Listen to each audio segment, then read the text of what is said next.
Sybil Wilkes with what you need to know. Today, getting over that hump. It's Wednesday, November 30th, 2022. Number 1, Donald Trump's controversial dinner with white nationalist and anti-Semite Holocaust denier Nick Fuentes and controversial pot stirrer Kanye West continues to generate discussions. A growing number of religious leaders are speaking out against Donald Trump's dinner with the Holocaust denier Fuentes, who accompanied Kanye West to a dinner at the Trump Mar-a-Lago property last week. The New York Times reported even some of the staunchest Trump reporters say they can no longer ignore the abetting of bigotry by the nominal leader of the Republican Party.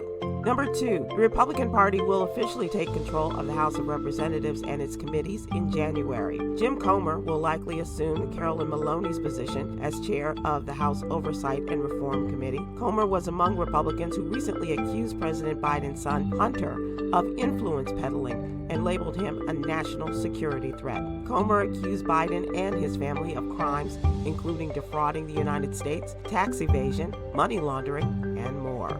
Number 3, a Connecticut program that offered hero pay to essential workers at the peak of the coronavirus pandemic got so many applicants that state lawmakers had to go back into session Monday to provide extra funding. The Connecticut General Assembly voted to revamp the distribution formula for the premium pay program for private sector workers. Initially, the state expected to award about $30 million in bonuses to people who had to go to work in person in jobs in healthcare, food distribution, public safety, and other essential services.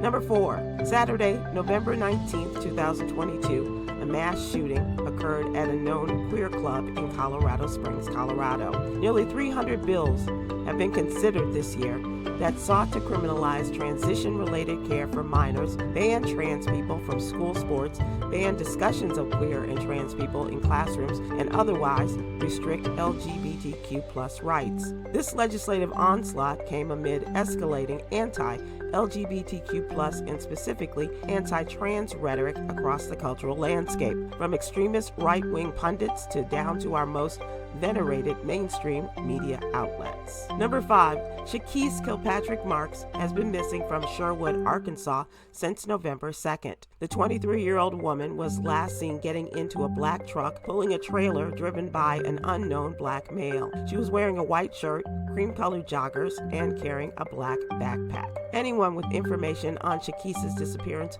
please go to the Black and Missing Foundation website. Here's your daily inspiration from Yogi's Jewels. With time, most people show who they really are. Inhale truth. Exhale falsity.